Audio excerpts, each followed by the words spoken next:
오늘 본문은 세례 요한이 유대 광야에서 이스라엘 백성들에게 회개를 외치며 자기에게 나오는 자들에게 요단강에서 물로 세례를 주시며 이제 그리스도를 증거하고, 또 이제 우리가 12절까지 읽었는데 13절에서는 이제 자기에게 나온 예수님께 물로 세례를 주므로 그리스도의 길을 예비하는 그 사역을 감당하고 있는 모습을 이렇게 보게 됩니다. 자, 요한이 요단 여기 광야에서 1절에 보면 세례 요한이 유대 광야에서 전파하여 가로되 회개하라 천국이 가까웠다. 천국이 가까이 왔다. 그 천국은 이제 예수님으로 말미암아 이루어지는 나라이죠. 그 나라를 받기를 원하는 자는 회개해야만 한다. 이렇게 예수님을 증거하고 있습니다. 그러면서 자기는 물로 세례를 주지만 내 뒤에 오시는 이는 불과 성령으로 세례를 주실 것인데, 그 예수님을 맞이하기 위해서 준비를 해야 되는데 그것이 바로 회개하는 일이다. 지금 이렇게 말씀하고 있습니다.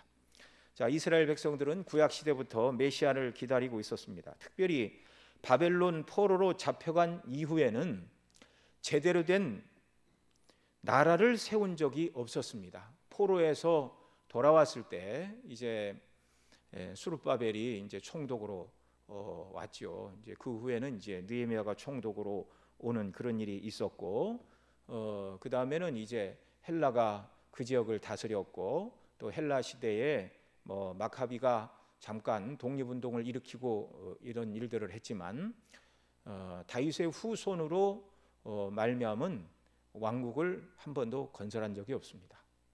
포로로 잡혀간 이후에 돌아와서 유대인들이 성전을 재건하고 고토에 살기는 했지만 제대로 된 나라를 세운 적이 없다는 그 말이죠. 그래서 구약에서 하나님께서 메시아를 보내실 거다, 내 종을 보내서 내 백성을 구원하실 것이다 라고 여러 번 말씀을 하십니다. 그래서 이미 포로에서 돌아온 유대인들은 메시아가 언제나 오실까 늘 이 생각을 했죠. 그래서 메시아가 오시면 당시 예루살렘을 주관하고 있던 로마의 총독도 몰아내고, 뿐만 아니라 순수한 유대인이 아닌 에돔의 피가 섞인 헤롯 대왕의 여러 아들들이 나누어 다스리던 나머지 유대 땅, 헤롯 대왕이 죽자 그 나라가 5등분이 되었습니다. 그래서 우리가 잘 아는 것처럼 예루살렘은 헤롯 아겔라오가 그 아버지의 뒤를 이어서 통치를 했는데, 이 사람 우리 앞에서 살펴봤지만 요셉이 아겔라오가 그 아버지를 이어 유다의 왕이 됐다라는 얘기를 듣고 돌아가기를 꺼리하고 이제 갈릴리 나사렛에 가서 이제 거하는 그런 일이 있었죠. 근데 이 아겔라오도 포악하게 이를 데가 없었습니다. 그래서 헤롯 대왕이 주전 4년 BC 4년에 죽고 이제 분봉 왕으로 아겔라오가 유대 왕으로 임명을 받았지만 너무너무 포악해서 유대인들이 로마에 가가지고 이 사람이 우리를 통치하는 걸 원치 않는다, 하도 탄원을 하니까 주 6년에 로마에서 이 헤롯 아겔라오를 폐위를 시켰습니다. 그러니까 한 10년 정도 헤롯 아겔라오가 예루살렘을 중심으로 한 사마리아와 그런 유대 땅, 물론 이제 베들레헴이 다 포함된 그 지역이죠. 그렇게 통치를 하고 나서 이제 로마에서 총독을 보냈습니다. 그러나 이제 나머지 땅들에 여전히 이제 헤롯 대왕의 자녀들이 나누어 다스리고 있었는데요. 이게 유대인들은 예루살렘에 거한 로마 총독과 그 군대뿐만 아니라 정당한 유대인이 아닌 에돔의 피가 흐르는 헤롯 대왕의 다른 아들들이 다스리는 그런 영지들도 다 회복하기를 원했습니다. 그래서 갈릴리 호수 서쪽 지역을 갈릴리 땅이라 불렀는데요, 그곳은 헤롯 안디바가 분봉왕으로 있었고, 이제 예수님이 자라신 나사렛 땅이 바로 헤롯 안디바가 다스리는 곳이었고, 그 다음에 갈릴리 호수 북쪽인 가이사라 빌립보, 그 다음에 갈릴리 호수 동편 드라고니 땅은 헤롯 빌립이 통치를 했습니다. 또 갈릴리 호수와 사이 이렇게 요단강이 흐르는데요, 갈릴리 호수에서 한 3분의 1쯤 내려와서 사해에 이르기까지 요단 동편 그 땅은 헤롯의 여동생인 살로메가 통치를 했습니다. 그러니까 벌써 헤롯의 아들 셋과 헤롯의 여동생 살로메, 벌써 4등분이죠. 그런데 그 헤롯이 다스렸던 영지 중에 지중해 쪽에 붙은 사해 서쪽, 남서쪽 끝터리에 있는 가사, 옛날에는 블레셋 땅이었죠. 그 땅, 그 다음에 이제 북쪽으로 올라가 갈릴리 호수 동남쪽에 붙어 있는 그 땅들이 있었는데, 그 땅 이제 우리가 그 당시 지도를 찾아보면 가다라, 히푸스, 가다라 지역에 예수님께서 거라사인의 땅 가다라 지역에 가서 군대 귀신 살린 사람을 고쳐주신 그런 일이 있죠. 그 지역은 이제 헤롯 가문의 통치를 받기를 원하지 않는다 그래서 수리아주에 편입이 되었습니다. 그래서 다윗이 통치하던 시대의 그 넓은 땅덩어리가 쉽게 말하면 5등분이 되어서 로마의 총독 둘과 그 다음에 헤롯 왕의 2 아들과 그 다음에 헤롯의 여동생에 의하여 그 땅이 이제 다스려지고 있었다 그 말이죠. 그래서 당시 유대인들은 예루살렘을 비롯한 로마 총독이 다스리는 영지뿐만 아니라 다윗 시대의 그 모든 형토를 다 회복하고 이방인들을 몰아내고 메시아가 오셔서 다윗과 솔로몬 시대의 그런 영광스러운 나라를 만들기를 그들은 소망하고 기대를 했습니다. 그런 메시아를 꿈꾸고 기다렸던 것이죠. 예수님 당시 사람들이 생각하는 메시아 왕국은 성경이 말씀하는 메시아 왕국과 달랐습니다. 바리새인들로 대표되는 유대인들이 원하는 메시아. 그래서 정치적으로는 로마와 그 다음에 헤롯 가문으로부터 군사들을 싹 물리치고 독립을 하는 것이었고, 경제적으로는 번영을 누리고 그 다음에 자기들은 아브라함의 후손이니까 자동적으로 하나님의 백성이다 이렇게 생각을 하고 있었죠. 그런데 세례 요한이 나타나서 회개하라 천국이 가까웠다. 이 말은 구약에서 그토록 기다리던 메시아가 지금 오시고 있는데, 그 메시아 왕국이 가까이 오고 있는데 그 나라의 백성이 되는 전제 조건이 무엇인가? 바로 회개하는 일이다. 세례 요한이 이렇게 지금 말을 하고 있는 것입니다. 자, 같은 메시아를 기다리고 있지만 성경이 약속한 메시아의 모습과 당시 사람들이 기다리던 메시아의 모습은 너무나 다르다는 것을 우리가 알게 됩니다. 이것은 오늘날도 마찬가지이죠. 성경이 말하는 대로의 메시아, 우리 구주 예수님이 무엇을 하러 이 땅을 오셨는가? 성경은 명백합니다. 우리를 죄에서 건져주시는 메시아, 그 다음에 우리의 영혼을 구원하시는 분, 그리고 우리를 궁극적으로 하나님 나라 천국으로 인도하시는 우리의 구주라고 말씀을 하고 있습니다. 그런데 오늘날도 성경이 말하는 이 메시아의 모습과 다른 목적으로 메시아를 찾고 교회 나와 예수님의 이름을 부르고 하나님을 예배한다 말하는 사람들이 있습니다. 이제 이를테면 그런 것들이죠. 오늘날도 병을 고치는 치유의 역사가 기도 응답의 형태로 기독교 역사 속에서 주어져 왔습니다. 그러나 그것에만 초점을 맞추고 이야기를 한다면 몸이 아픈 사람이 교회에 나올 수 있죠. 근데 이 사람이 건강을 회복하면 더 이상 교회에 바랄 것이 없습니다. 왜냐하면 원하는 것이 다 이루어졌으니까요.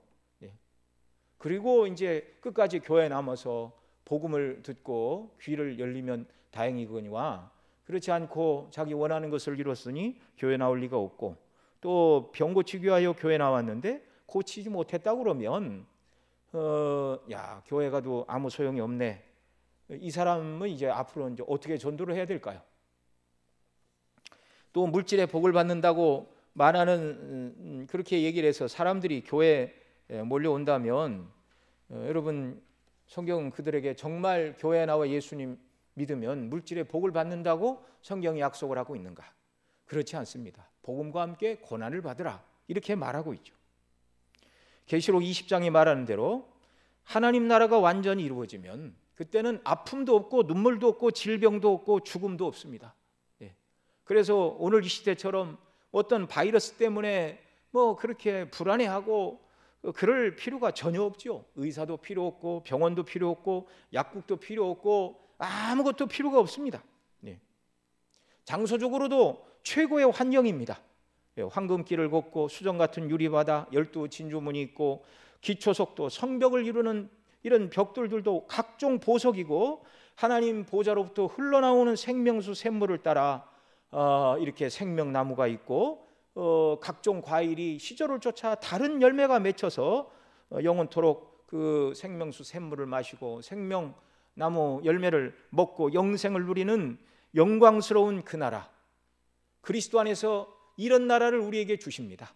아픔도 없고 늙지도 않고 병들지도 않고 가장 좋은 환경에서. 그러나 무엇보다 그곳에 하나님이 계시죠. 우리 구주가 계시죠. 성령님이 계시죠.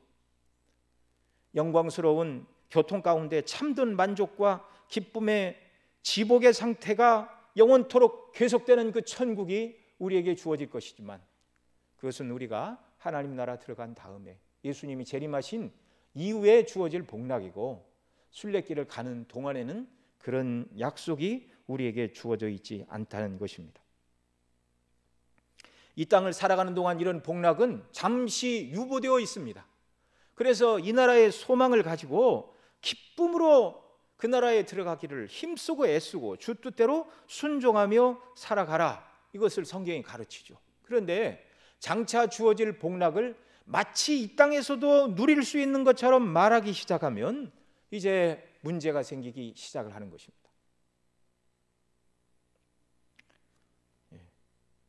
예전에 저 파주시에서 목회를 하던 제 동기 목사님 한 분이, 어떤 분이 전도를 열심히 해가지고 많은 사람을 데리고 오더랍니다. 그래서 어떻게 전도를 했습니까? 그랬더니 우리 교회 가면 병 다 낫고, 우리 교회 가면 돈도 많이 벌고, 우리 목사님도 돈이 많다고 막 그래갖고 사람들을 엄청 데리고 왔대요. 그래서 그렇게 하면 안 된다고 그랬더니 이분이 그 교회를 나갔고 옆에 다른 교회로 갔더랍니다. 그래서 그런 분을 받으면 되겠냐고 그랬더니 그 옆 교회 목사님 하시는 말씀이, 어떻게 얘기를 했던 우리 교회 사람만 많이 데리고 오면 나는 괜찮다고 그렇게 얘기를 하더래요.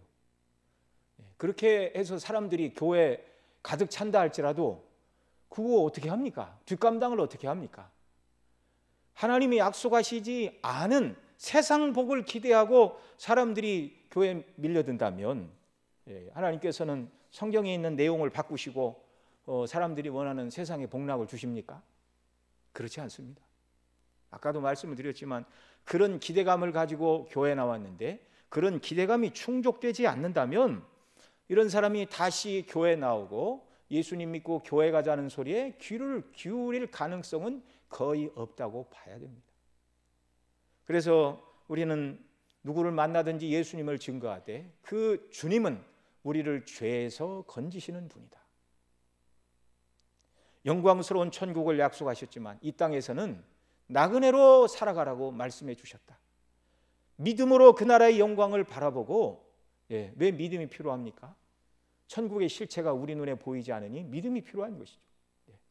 하나님의 말씀을 붙들고 나아갈 때 그 약속을 믿고 의지하며 살아갈 수 있는 그런 은혜를 우리에게 주셨습니다.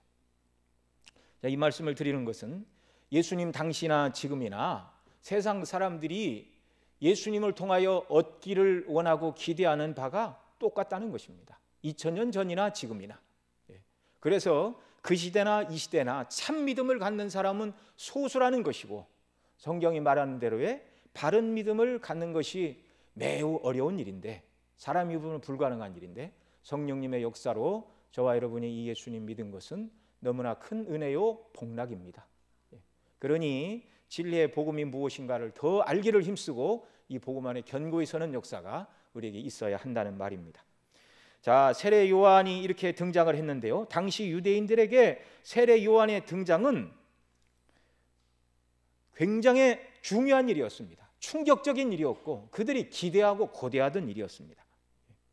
당시 유대인들은요, 메시아가 오셔서 행하실 일에 대하여는 오해를 하고 있었지만, 말씀을 드린 대로, 그러나 메시아가 오시기 전에 어떤 징조가 있을 것인가를 그들은 다 알고 있었습니다.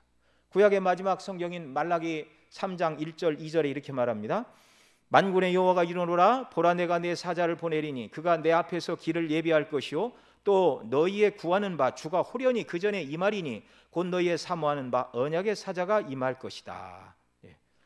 그래서 언약의 사자, 언약을 이루실 새 언약의 성취이신 예수님을 말하는 것이죠. 메시아가 오시기 전에, 메시아가 오셔서 메시아 왕국을 이루기 전에 그 길을 예비할 내 사자를 보내서 그가 내 앞에 내 길을 예비할 것이다, 이렇게 말하고 있습니다. 그래서 당시 유대인들은 메시아가 오시기 전에 이분이 메시아다라고 그 메시아의 길을 닦을 선지자를 하나님이 먼저 보내신다, 이걸 누구나 다 알고 있었다 그 말입니다. 말라기 선지자가 나타나고 그 다음에 이제 말라기 선지자 후에 세례 요한이 등장하기까지 기간이 얼마나 걸렸을까요? 뭐 다 아시겠죠. 400년 걸렸습니다. 이걸 이제 신구약 중간사라고 얘기를 합니다. 유대인들이 400년 동안 기다렸습니다, 메시아를. 그런데 세례 요한이 유대 광야에서 회개의 세례를 맺히고 천국이 가까웠다, 이렇게 말할 때, 그리고 특별히 이제 누가 복음을 보면 세례 요한의 출생이 그냥 출생이 아니었잖아요. 비범한 출생이었잖아요. 그런 세례 요한, 그래서 세례 요한 1장에 보면 그 아들을 낳고 주 앞에 큰 자가 되고 또 많은 사람을 주 앞에 돌아오게 하는 엘리야의 심정으로 자식들을 아비에게 돌아오는 그 사역을 감당하게 될 것이라, 이렇게 요한이 태어났을 때 그렇게 그 아버지가 예언을 하는 그런 일이 있었죠. 그래서 나이 많은 사가랴와 엘리사벳, 아이를 가질 수 없는 부부인데 성전에 들어가 이렇게 분향을 할 때 천사가 나타나 아들을 얻을 것이다, 믿지 않았죠. 그러나 불가능한 가정에 하나님께서 요한을 보내시고 그 요한으로 하여금 메시아의 길, 예수님의 길을 준비하는 그런 사람으로 삼아 주셨다는 것입니다. 자, 유대인들이 400년 동안 메시아가 오시기를 기다렸는데 메시아가 오시기 전에 그 길을 예비할 선지자를 하나님께서 보내주셔서 너희가 구하는 바 주가 호련히 그 전에 성전에 임하실 것인데 그분이 너희의 사모하는 언약의 사자 곧 새 언약을 이루실 예수 그리스도다, 이렇게 말라기 4장 1절 2절에 말하고, 그리고 말라기 4장 5절 6절에 또 이렇게 말합니다. 보라, 여호와의 크고 두려운 날이 이르기 전에 내가 선지 엘리야를 너희에게 보내리니 그가 아비의 마음을 자녀에게로 돌이키게 하고 자녀의 마음을 그 아비에게로 돌이키게 하리라. 돌이키지 아니하면 두렵건대 내가 와서 저주로 그 땅을 칠까 하노라 하시니라, 이렇게 말합니다.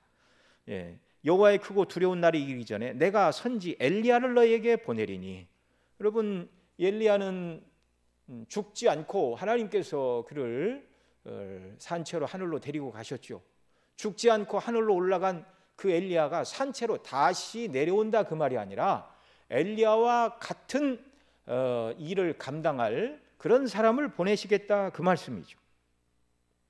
메시아의 길을 예비하는 선지자가 무슨 일을 하는가?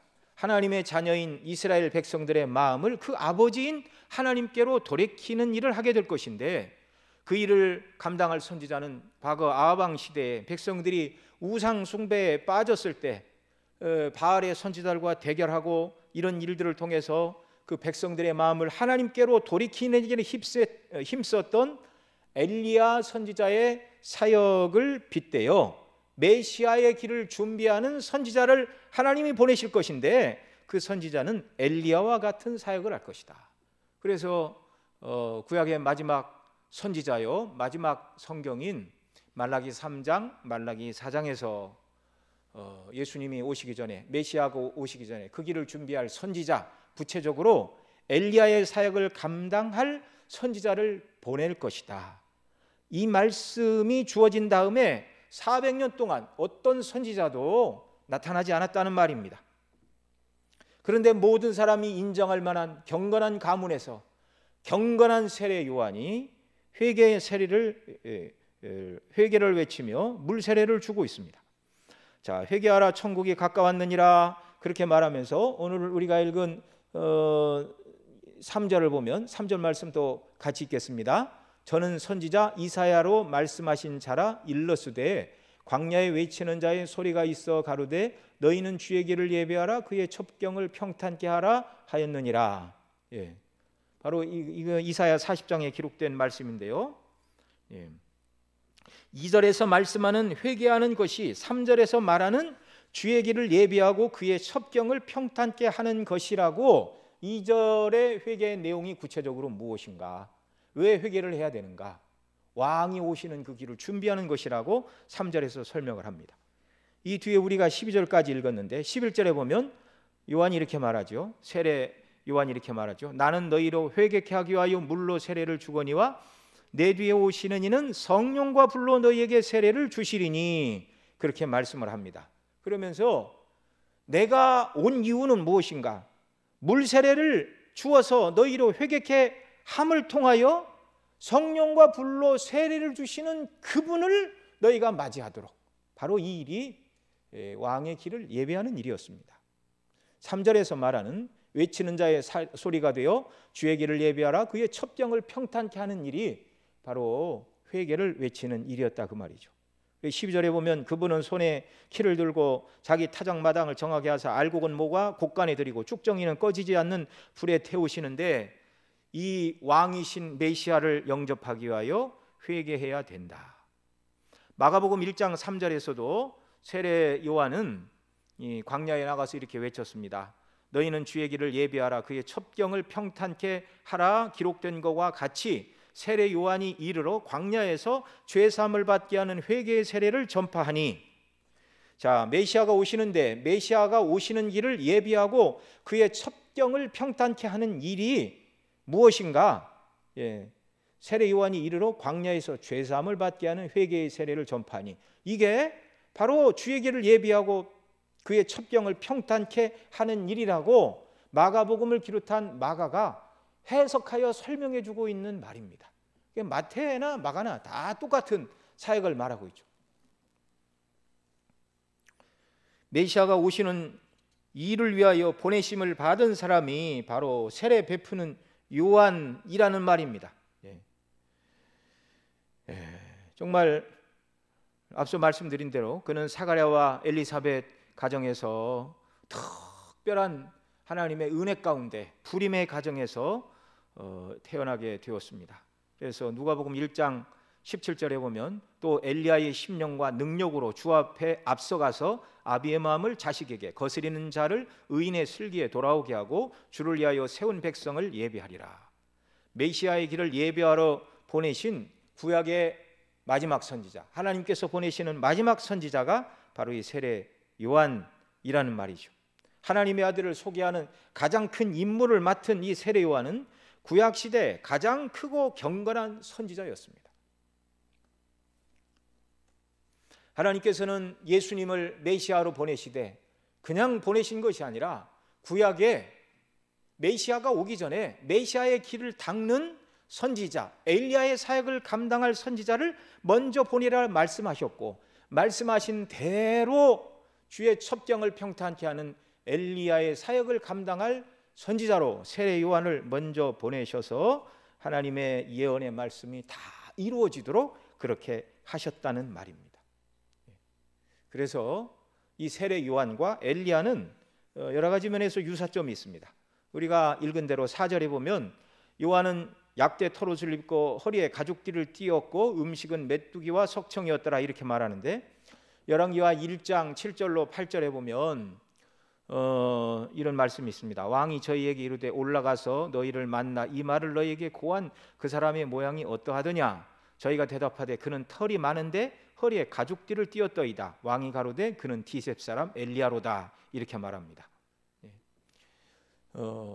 세례 요한은 약대 털옷을 입고 허리에 가죽띠를 띠었는데요, 당시 유대인들은 통으로 된 옷을 입고 이 허리띠는 아주 멋진 것으로 이렇게 띠를 메었다고 합니다. 그런데 엘리야나 세례 요한이나 전혀 꾸미지 않는 가죽띠를 띠었고, 요한은 약대 털옷을 입었는데 엘리야는 그 몸에 털이 많은 사람이다 이렇게 말합니다. 요한은 하나님 주시는 음식인 메뚜기와 석청을 먹고 살았습니다. 사람의 도움과 공급이 없이 야생에서 주어지는 것들이죠. 그런데 엘리야도 비상 시국에 열왕기상 17장에 보면 그리 시냇가에서 시냇물을 마시며 까마귀가 물어다 주는 고기를 먹고 물을 마시고 시내가 다 마르자 사렙다 과부의 집에 보내심을 받아서 그 과부가 우리가 잘 아는 것처럼 통에 밀가루 조금 병에 기름이 조금 있어서 마지막 이제 떡을 만들어 먹고 아들과 함께 굶어 죽겠다 그렇게 생각을 했죠. 그런데 엘리야가 내게 먼저 가져오라. 하나님의 선지자의 말씀대로 순종했더니 6년이 지나기까지 통에 가루가 닿지 않고 병에 기름이 닿지 않는 하나님이 특별한 이적의 방식으로 하나님께서 엘리야도 먹이셨고 세례 요한도 먹이셨습니다. 그런 여러 가지 공통점이죠. 또 세례 요한이 사역하고 있는 장소가 오늘 본문에서는 유대 광야라고 말하는데 요한복음 1장 28절에 보면 이 일은 요한이 세례 주던 곳 요단강 건너편 베다니에서 된 일이라 이렇게 말합니다. 여러분 베다니는 예루살렘에 가까운 동네이죠. 그 다음에 그 베다니에서 가까운 데가 또 여리고입니다. 그러니까 여기는 이제 요단강을 쭉 타고 내려와 사해 왼편, 그러니까 사해 서쪽이죠. 사해 서쪽에 예루살렘이 있고 그 근처에 베들레헴도 있고 오른쪽에 베다니도 있고 그 위에 여리고도 이렇게 있습니다. 자, 그런데 여러분 열왕기하 2장에 보면 하나님께서 엘리야를 데리고 가실 때 그가 처음에 길갈에 있다 베델에 있다가 하나님이 그를 여리고로 보내시고 그 다음에 요단으로 보내시니라. 그래서 요단강을 건너서 사막에 거하다가 하나님께서 그를 회리비람 가운데 하늘로 데리고 가셨는데요. 세례 요한이 사역했던 그 베단이 가까운 유대 광야 그곳이 엘리야가 승천한 그곳과 그렇게 멀지 않은 곳입니다. 하나님께서 구약의 엘리야를 데려가신 그 장소 가까운 곳에 그 엘리야의 사역을 감당할 세례 요한을 하나님께서 보내셨다 이렇게 말하고 있습니다. 그래서 바로 이 세례 요한은 이사야 40장이 말하는 광야에서 주의 길을 예비하라고 외치는 자의 소리요, 또 말라기 4장 5절 6절이 말하던 엘리야의 사역을 감당할 예수님의 길을 예비한 사자라는 것을 우리가 명백히 알 수 있죠. 그런데 요한복음 1장 21절에 보면 유대로부터 온 제사장과 레위인들이 세례 요한에게 와서 묻습니다. 내가 그리스도냐? 그러자 나는 아니라. 그러자 그들이 또 묻습니다. 그러면 그리스도의 오실 길을 예비하는 엘리야냐? 이렇게 물었습니다. 그러면 내가 엘리야냐? 그렇게 물었습니다. 그러자 엘리야도 아니다. 그러면서 하는 말이 나는 이사야의 말과 같이 주의 길을 걷게 하라고 광야에서 외치는 자의 소리라 이렇게 겸손하게 대답을 하였습니다. 예수님의 오시는 길을 예비할 자라고 이사야 40장 말라기 4장이 말하는데 세례 요한은 이사야 40장이 말하던 광야에 외치는 자의 소리인 것은 맞다. 그러나 나는 엘리야가 감당한 사역을 감당할 만한 사람은 못 된다. 그렇게 대답을 한 것이죠. 그러면 왜 엘리야는 말라기 성경을 몰랐을까요? 몰랐을 리가 없죠. 분명히 알죠. 그러나 지금 엘리야는 자신의 사역 초기에 이런 질문을 받았습니다. 사역이 다 끝나지도 않았는데 내가 처음부터 엘리야다 이렇게 말할 수가 없는 것이죠. 세례 요한이 바로 엘리야였다라는 평가는 그의 사역을 보시고 그를 보내신 주님이 하실 평가였습니다. 만일 여러분이 저에게 저 있는 자리에서 어떤 다른 사람에게 저를 소개할 때 우리 목사님인데 참 좋은 분이야 여러 가지 미사여구를 넣어서 그렇게 소개한다고 그러면 제가 뭐라고 대답을 해야 되겠습니까? 절대로 제 자신이 주님 보기에 그런 좋은 목사, 훌륭한 목사, 그런 목사가 아니지만 만일 제가 대답하기를 어떻게 권사님, 집사님, 장로님은 그런 걸 다 알아보시네요? 이렇게 말한다면 그 순간 저는 교만한 사람이 되는 것입니다. 그 순간 아무것도 아닌 사람이 되는 것입니다. 주님은 요한이 옥에 갇힌 다음에 마태복음 11장 12절 이하에서 이렇게 말씀하셨습니다. 세례 요한의 때부터 지금까지 천국은 침노를 당하나니 침노하는 자는 빼앗느니라. 모든 선지자와 및 율법에 예언한 것이 요한까지니 만일 너희가 즐겨받을진대 오리라 한 엘리야가 곧 이 사람이니라 라고 바로 세례 요한이 말라기 4장 6절에 약속하고 있는 바로 그 주의 길을 예비할 엘리야로서의 사역을 감당한 자라고 우리 주님이 인정해 주셨습니다. 이 세례 요한은 왕의 길을 예비하는 자답게 철저히 왕 대신 우리 주 예수 그리스도만 높였습니다. 여러분, 저와 여러분도 이 땅을 살아가는 동안 바로 이 세례 요한처럼 그리스도를 증거하고 드러내는, 정말 예수님의 우리의 왕 되심을 증거하고 드러내고 그리스도의 왕국이 이 땅에 임하기를 소원하여 세례 요한처럼 주님을 온전히 소개하고 드러내고 나타내는 바로 이런 세례 요한의 그런 사역을 감당하는 귀한 역사가 우리에게 있기를 바랍니다. 이렇게 말씀을 드리면 나는 세례 요한이 아닌데요, 그렇게 말씀하실지 몰라도요, 그렇지가 않습니다. 우리 주님 승천하시면서 뭐라고 그러셨죠? 우리 주님 승천하시면서 주님 말씀하셨습니다. 모든 족속으로 너희는 가서 모든 족속으로 제자를 삼아 아버지와 아들과 성령 이름으로 세례를 주고 내가 너희에게 분부한 모든 것을 가르쳐 지키게 하라. 보라, 내가 세상 끝날까지 너희와 함께하리라. 그 말씀을 들은 사람들이 누구지요? 주님 승천하실 때 그 자리에 지키고 있던 사도들과 성도들, 다른 말로 바꾸면 교회에게 주신 부탁입니다. 예수님이 만왕의 왕이시오 참 메시아이요 우리를 구원할 주님이라는 것을 드러내야 될 소명이 목사님들에게만 주어진 것이 아니라 주님의 교회에 주어졌다는 말입니다. 교회를 구성하고 있는 저와 여러분 모두도 그런 면에서 세례 요한의 사역을 다 맡은 사람들, 하나님께서 그런 귀한 사역으로 저와 여러분 모두를 부르셨다는 사실을 여러분 믿으시기 바랍니다. 예수님이 머리요, 우리는 그의 몸이죠. 몸된 우리가, 신부인 우리가, 교회인 우리가 어떻게 그리스도를 증거하지 않을 수가 있습니까? 겸손하게 그리스도를 높이는 요한은 11절에서 자신을 뭐라고 소개를 했죠? 11절 같이 읽습니다. 나는 너희로 회개케 하기 위하여 물로 세례를 주거니와 내 뒤에 오시는 이는 나보다 능력이 많으시니 나는 그의 신을 들기도 감당치 못하겠느라. 그는 불과 성령으로 너희에게 세례를 주실 것이요. 아멘. 회개케 하기 위하여 물로 세례를 주거니와. 그래서 여러분, 이 물세례 의미는 알지요? 이 물세례는 자기 자신이 바가지로 자기 머리에 붓는 게 아닙니다. 세례자가 요단 강 물속에 이 사람을 집어넣는 것입니다. 너는 죽은 자라, 죄에 대하여 죽은 자라, 모든 죄를 회개하고 더 이상 죄 가운데 거하면 안 된다라는 것이죠.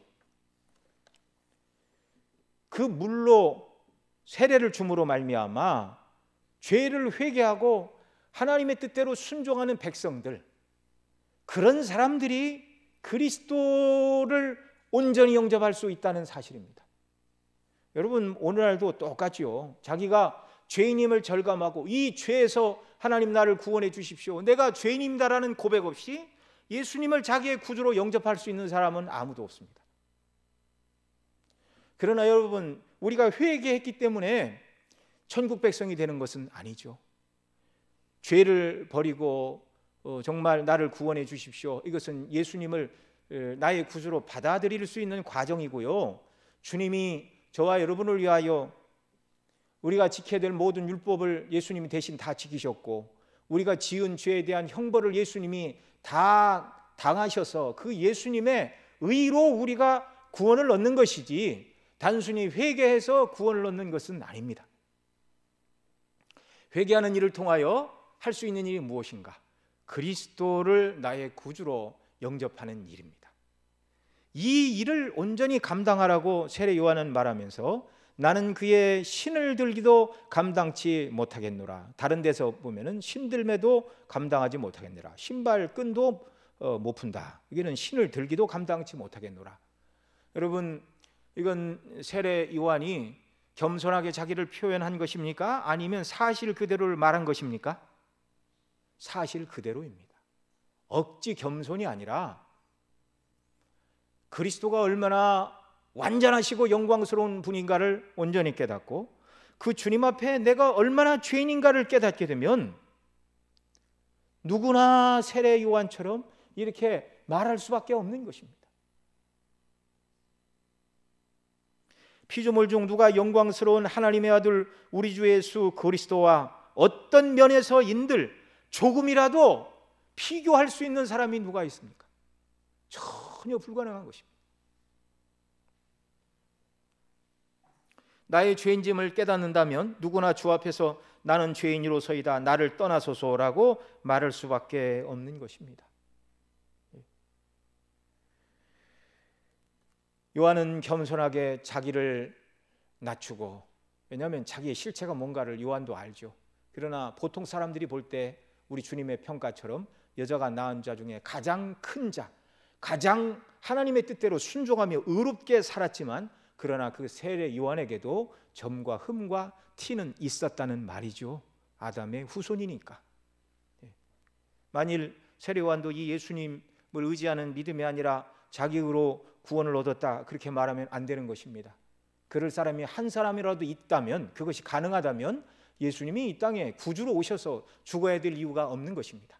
아무리 거룩하고 깨끗하게 살아간 세례 요한이라 할지라도 점과 흠과 티가 있는 것이죠. 그러나 우리 주님은 완전하신 분입니다. 그러니 이런 분이, 이런 하나님의 아들이 참 사람이 되어 우리를 구원하러 오신 구주가 되셨다. 그러니 우리가 주님만 자랑하고 높여야 되는 것이죠. 요한은 예수님을 소개한 다음에 이제 예수님이 세례를 준 사람이 더 많다 이야기를 들었습니다. 그런데 성경은 예수님이 세례를 준 게 아니라 제자들이 세례를 주었다 그렇게 말하죠. 그 소리를 듣고 요한이 뭐라고 그랬습니까? 그는 흥하여야 하겠고 나는 쇠하여야 하리라.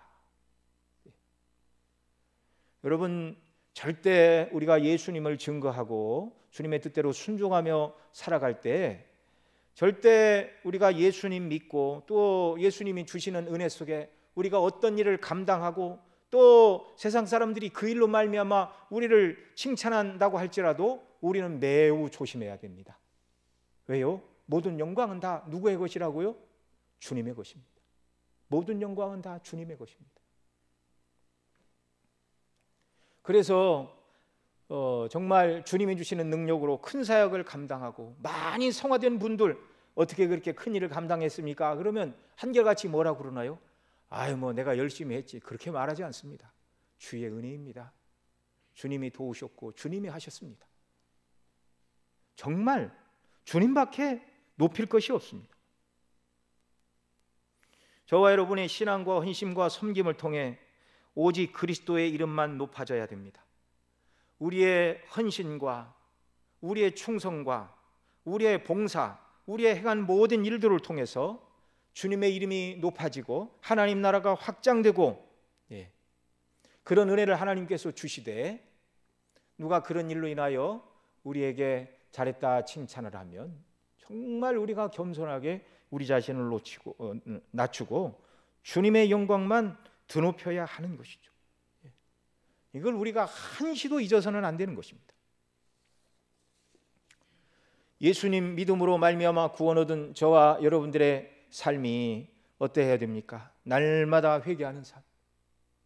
나 이 죄로 인하여 주님이 죽으셨다. 그러니 어떤 죄를 지어도 지옥 가지 않는다. 그렇게 담대한 마음을 먹고 죄 가운데 거하는 사람은 진정한 하나님의 백성이 아닙니다. 우리를 구원하신 것은 예수님을 닮도록 하시기 위하여, 성화의 삶을 살도록 하기 위하여 우리를 구원하신 것이죠. 그러니 우리는 날마다 주 뜻대로 온전히 순종하지 못한 것, 마음과 뜻과 정성과 힘을 다해 하나님을 사랑하지 못하고 이웃을 내 몸처럼 사랑하지 못한 연약과 허물, 죄악을 인하여 날마다 회개하고 주님의 은혜를 구해야 하는 것입니다. 당시 유대인들은 이 말을 귀 기울여 들어야 했습니다. 요한이 7절에 보면 많은 바리새인과 사두개인들이 세례 베푸는 데 오는 것을 보고 이르되 독사의 자식들아, 누가 너희를 가르쳐 임박한 진노를 피하라 하더냐? 그러므로 회개에 합당한 열매를 맺고 속으로 아브라함이 우리 조상이라 생각지 말라. 내가 너희에게 이르노니 하나님이 능히 이 돌들로도 아브라함의 자손이 되게 하시리라. 당시 바리새인과 사두개인들이 세례 요한에게 나왔다는 것은 상당히 놀랄 만한 일입니다. 이들이 왜 나왔는가?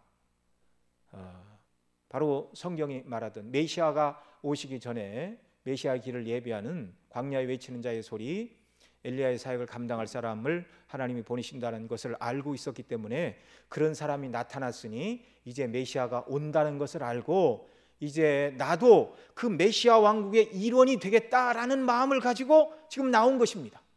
근데 유대인들은요, 스스로 자기들은 죄인이 아니다 이렇게 생각하는 사람들이에요.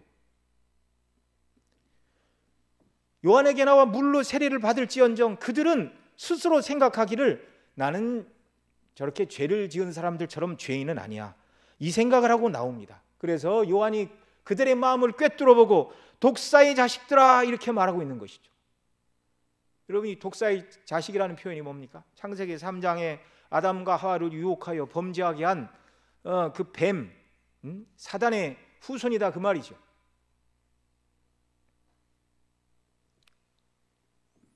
요한복음 8장에서 예수님은 바리새인들을 향하여 너희는 너희 아비의 행실을 행하는도다 그러면서 처음부터 너희 아비는 거짓말장이요 살인한 자라 그렇게 말씀을 하셨습니다. 사단의 권세 아래 매여 있는 인생이라는 말이죠.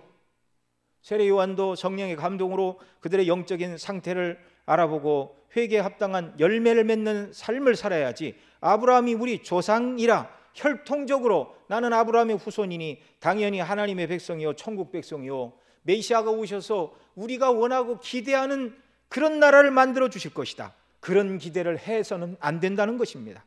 그래서 10절에 이미 도끼가 나무 뿌리에 놓였으니, 이 나무 뿌리는 나무의 근원을 말하는 것이죠.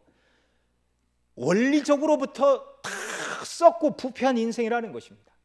스스로 의롭다 자부하는 바리새인들도 그러하다는 것입니다.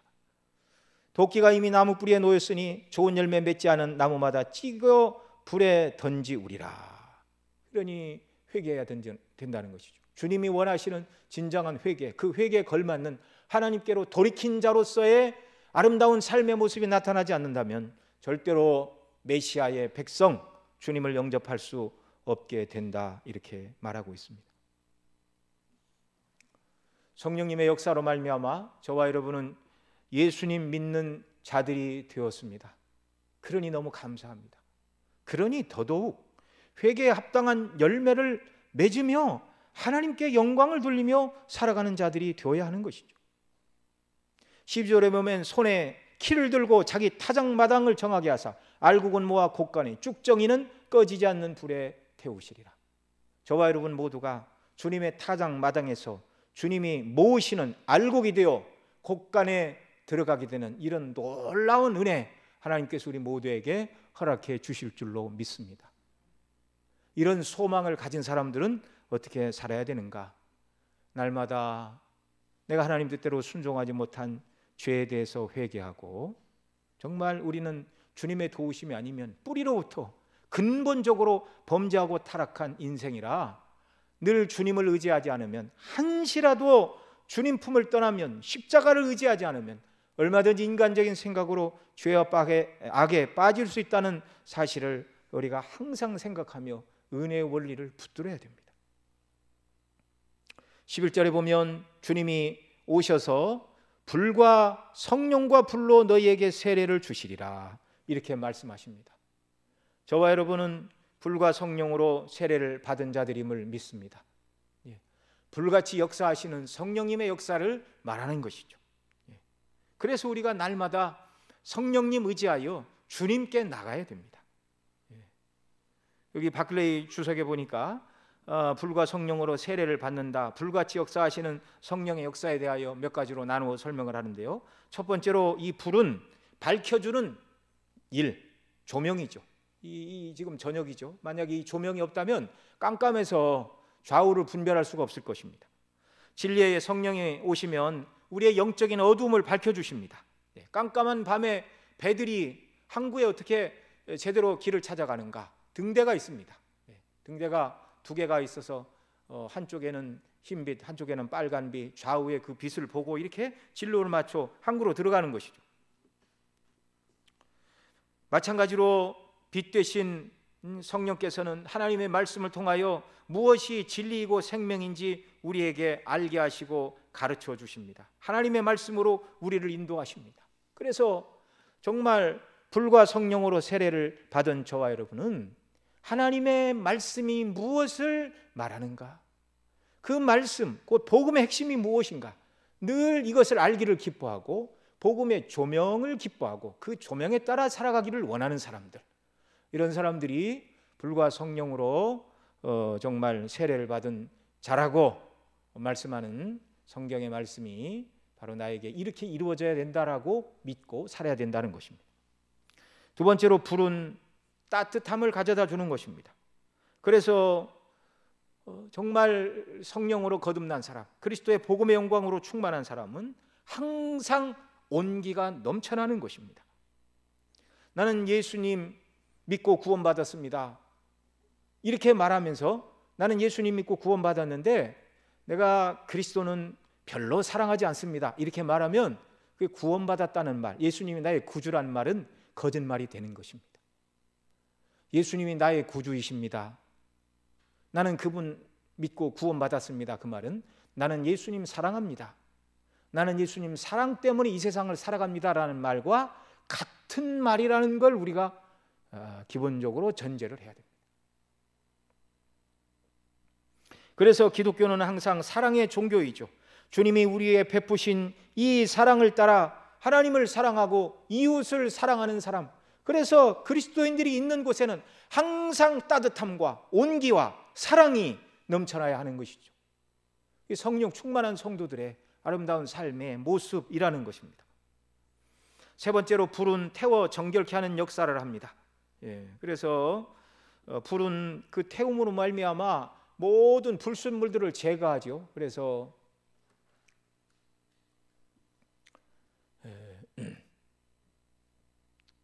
도가니는 은을, 풀무는 금을 정죄한다, 그렇게 성경이 말씀을 하고 있는데, 불로 태울 때 불순물은 다 타고 순결한 은과 순결한 금만 남게 되는 것이죠. 불로 태우시는 하나님의 성령의 역사로 말미암아 우리의 모든 하나님의 거룩하신 뜻과 반대되는 세상에 속한 모든 생각들을 성령께서 온전히 다 제하여 주시고 태워 주셔서 정결하고 깨끗하고 합당한 그리스도의 신부로 우리를 살아가도록 주의 성령께서 은혜를 더하여 주실 줄로 믿습니다. 세례 요한이 증거한 메시지를 따라 우리가 이런 사랑, 이런 은혜를 소망하고 정말 성령께서 하나님의 말씀을 가지고 우리를 날마다 비추어 주시고 하나님의 성령의 역사로 그리스도의 사랑으로 우리가 사랑을 실천하는 사람, 성령님의 역사로 죄악을 태우는 이런 은혜로 말미암아 정결하고 깨끗함으로 날마다 주님을 닮아가고 주의 영광을 높이는 이런 사람, 그리고 세례 요한처럼 날마다 주님만 높이고 자랑하는 이런 사람, 회개에 합당한 열매를 맺는 이런 주님의 사랑하는 백성과 자녀들, 저와 여러분 모두가 되도록 주께서 은혜 위에 은혜를 베풀어 주시기를 바랍니다.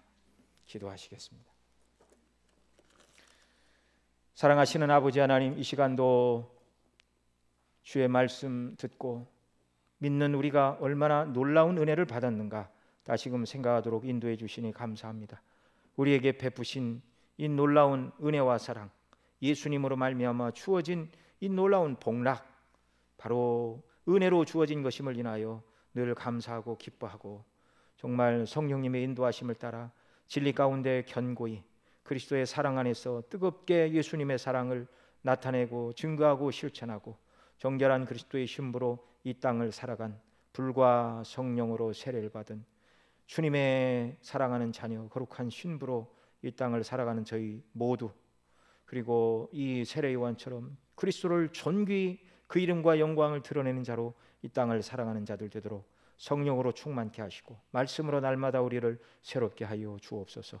이 모든 말씀 우리 구주 예수님의 이름으로 기도드리옵나이다. 아멘.